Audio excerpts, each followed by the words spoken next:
Assalamualaikum warahmatullahi wabarakatuh. Perkenalkan, nama saya Rohmatullah Alaika, NIM 2008 10 10 2031. Pada kali ini saya akan mereview tugas pertemuan ke-11 untuk bahasa Arab kelas B dengan judul teks dari materi ke-11, yaitu as-salasatu rokobatul majdawijatu. Berikut adalah bacaan teksnya. Mohon maaf jika ada kesalahan dalam membaca. As-salasatu rokobatul majdawijatu. Indama yada'u nidoma basariyatu mabadihu wa qawaninahu fa innal tadbiqo yahtaj ila jihajalil raqabatu wa yastatihal nasi mukhalafatan hadan nadamu mahadamu abaidina an ayunu raqabi amma fil islamu fa innan nasadul iktisadi yahda'u liruqabitaini warokobatan bi syariatan warokobatun datitan warokobatul basaro yatu wa wajadnaha ba'dal hijrota fal rasulullah sallallahu alaihi wasallam kanu yarokibul aswaki binafsihi wa indama fatahata maka ursila min yurakibul uswakoha wa minnahu wa dhaharat wa difatul mahtasibul muraqabatul nasatul iktisadi ila janibul amro bil ma'rufi wal nahyu an al munkar wa ihsasul muslimu fi nasadiyahul iktisadi kasalukihu fi ibadahu wa indama as'ala Rasulullah sallallahu alaihi wasallamu an isanu qala an ta'budullaha ka annaka tarah fa in lam takun tarahu fa innahu yaraku hadisun sahihun. Terjemahan dari teks di atas yang telah saya baca tadi, yaitu ketiga titik dua kontrol ganda. Ketika sistem manusia menetapkan prinsip dan hukumnya, aplikasi tersebut membutuhkan perangkat pemantauan. Dan orang dapat melanggar sistem ini selama mereka jauh dari mata sensor. Dalam Islam, aktivitas ekonomi tunduk pada dua kontrol, sensor manusia dan sensor diri. Kami menemukan sensor manusia setelah hijrah, jadi utusan Tuhan. Semoga Tuhan memberinya dan memberikannya kedamaian. Dia mengawasi pasar sendiri, dan ketika Mekah ditaklukkan, dia mengirim seorang untuk mengawasi pasarnya. Oleh karena itu, fungsi mustahib tampak untuk memantau aktivitas ekonomi bersama dengan memerintahkan yang baik dan melarang kejahatan. Dan perasaan orang muslim terhadap aktivitas ekonominya seperti pelakunya dalam beribadah. Ketika Rasulullah SAW ditanya tentang amal, ia berkata, untuk menyembah Tuhan seolah-olah Anda melihatnya. Jika Anda tidak melihatnya, maka dia melihat Anda. Sebagai hadis yang benar. Selanjutnya, saya telah menyusun sebuah muhawaro dari teks yang telah saya baca di atas. Berikut ini adalah muhawaro antara Hasan dan Husain. Hasan berkata, Assalamualaikum Husain, kaifa haluka? Husain, Waalaikumsalam Hasan, Alhamdulillah, ana jaidi, anta? Hasan menjawab, Alhamdulillah. Bahyar, aina tadrasu? Husain menjawab, laqad daros jami'atu Jambir ma'a barnamaj ta'limil iktisadil Islam. Hasan menjawab, Alhamdulillah, hali an as'alu an iktisadiyatil al-syari'atu. Husain menjawab, rubama min fadlika. Hasan bertanya, mal maqsudu bi al-saitaratul mujdawijatu fi ala iktisadil Islam. Husain menjawab, idan fal nasad iktisadi fil islamiyah do'alito bidin al-raqabatul basariyatu wal raqabatu al-datiyatu hadzal tidoma yastalifu an iktisadi taqlidi fil iktisadi taqlidi alladhi ya'tamidu faqadu alal andimatul basariyatu bihaisi yumkin lil nasu intihaka hadha nadoma lama annahum ba'iduna an ainal mustasaur. Hasan kemudian menjawab, Husain, ana mu'jibu bika anta da'i dan fi majaluna al-iktisadi. Husain kemudian menjawab, syukron Hasan, syukron. Arti dari percakapan atau muhawaro antara Hasan dan Husain tersebut telah saya terjemahkan sebagai berikut. Hasan, Assalamualaikum Husain, bagaimana kabarmu? Husain menjawab, Waalaikumsalam Hasan, Alhamdulillah saya baik. Kamu? Hasan, Alhamdulillah baik. Kamu kuliah di mana? Husain, saya kuliah di Universitas Jember dengan program pembelajaran ekonomi Islam. Hasan, Alhamdulillah, bolehkah saya bertanya mengenai ekonomi syariah atau Islam? Husain, boleh, silahkan. Hasan, apa yang dimaksud kontrol ganda dalam ekonomi Islam? Husain kemudian menjawab, jadi dalam Islam aktivitas ekonomi tunduk pada dua kontrol, yaitu sensor manusia dan sensor diri. Sistem ini beda dengan sistem ekonomi konvensional. Dalam ekonomi konvensional hanya mengandalkan sistem manusia sehingga orang dapat melanggar sistem ini selama mereka jauh dari mata sensor. Hasan kemudian menjawab, Husain, aku kagum padamu, kamu sangat pintar dalam bidang ekonomi. Husain kemudian menjawab, terima kasih Hasan, terima kasih. Kemudian saya mencoba mentasrif salah satu kata yang saya temukan dalam teks yang telah saya baca tadi. Di sini saya menemukan salah satu kata yang saya tasrif, yaitu arsalah, kata arsalah. Fi'il madinya yaitu arsalah yang berarti sudah mengirim. Fi'il mudhari'nya yursilu sedang mengirim. Isim ghairu mimnya irsalun, pengiriman. Isim masdar mimnya wa mursalun, pengiriman. Isim fa'ilnya mursilun, orang yang mengirim. Isim domirnya fahuwa, dia laki-laki, satu orang. Isim maf'ulnya mursalun, yang mengirim. Isim isyarohnya wadaka, berarti itu.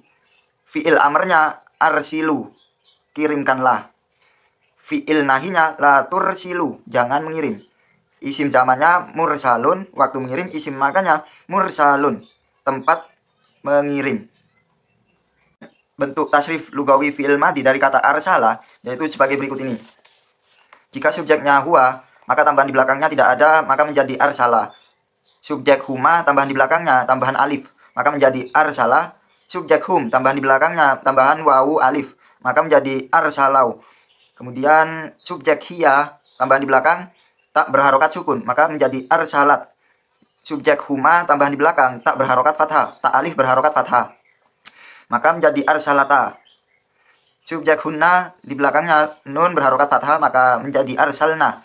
Kemudian subjek anti,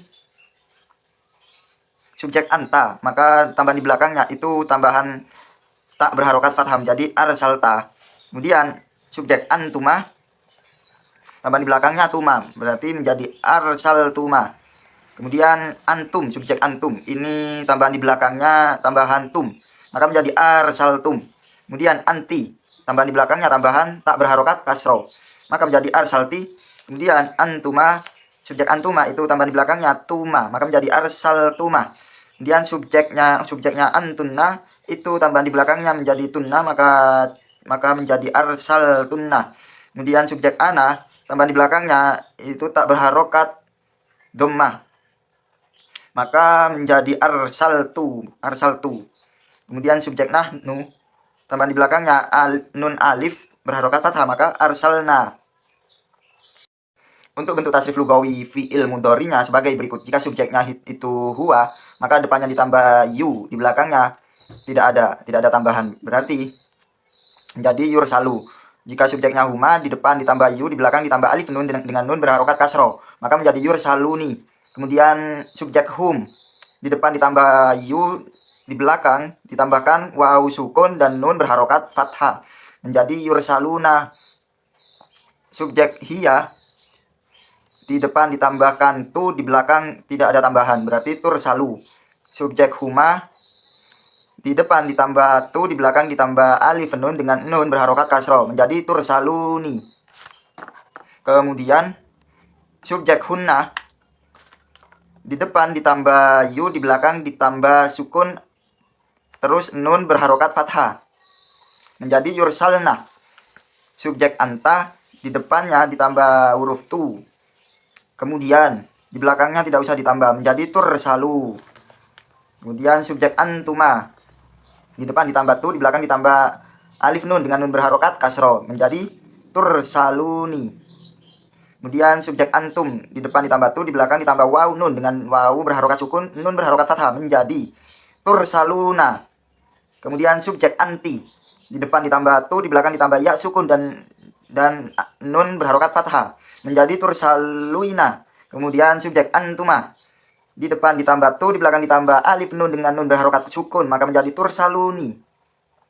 Kemudian subjek antunna, depan ditambah tu, belakang ditambah sukun, nun berharokat fathah, menjadi tursalna.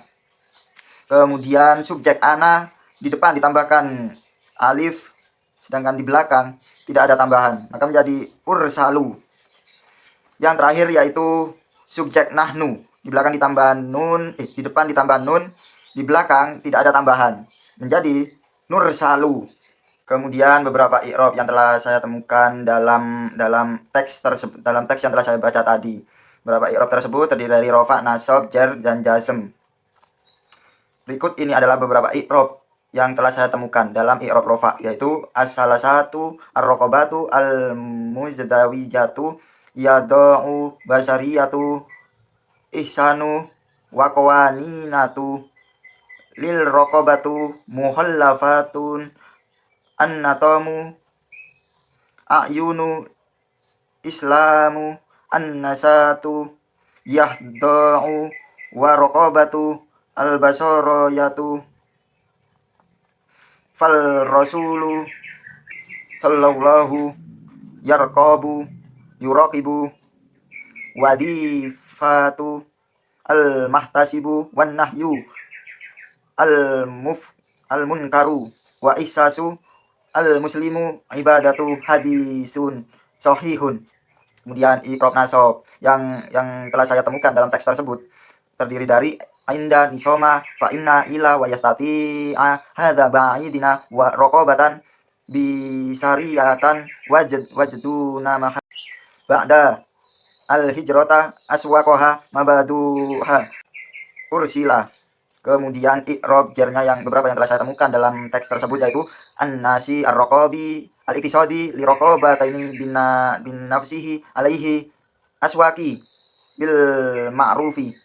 Kemudian beberapa i'rab jazm yang telah saya temukan dalam teks tersebut terdiri dari yahtaj, doharot. Mungkin itu saja yang dapat saya temukan. Macam-macam i'rab dalam teks tersebut. Mohon maaf jika masih ada kekurangan. Kemudian saya menambahkan sendiri, saya di sini menambahkan mencari isim isyarah dan isim ma'rifat dari teks tersebut. Jadi yang saya temukan dalam teks tersebut, isim nakirahnya itu ada beberapa, yaitu raqabatun, nadimun, muhallafatun, janibun, ibadatun, hadisun, sahihun, dan lain sebagainya. Kemudian untuk i'rab ma'rifat itu saya hanya menemukan tambahan alif lam, isim isyarah, isim mausul, isim dhamir dan idhofah. Sedangkan munadok dan nama benda saya tidak menemukan. Yang tambahan alif lam yaitu as-salasatu, ar-raqabatu, al-majdaujatu, at-tadbiqa, an-nasi, ar-raqabi, al-islamu, iqtisadi, al-mutasi, an-nasato, al-munkaru, al-muslim, ar-rasulu, al-ihsanu. Kemudian isim isyarahnya saya menemukan satu yaitu hadza, dan isim mausulnya saya menemukan dua, ma dan man. Kemudian domirnya saya menemukan dua, ana dan hunna. Kemudian idhofahnya saya menemukan beberapa terdiri dari ta'budullahu wa ihsanul muslimu nasadihul iqtisadi wadifatul muhtasibu. Sekian yang dapat saya sampaikan. Mohon maaf jika ada yang keliru atau ada yang kurang lebihnya mohon maaf. Wassalamualaikum warahmatullahi wabarakatuh.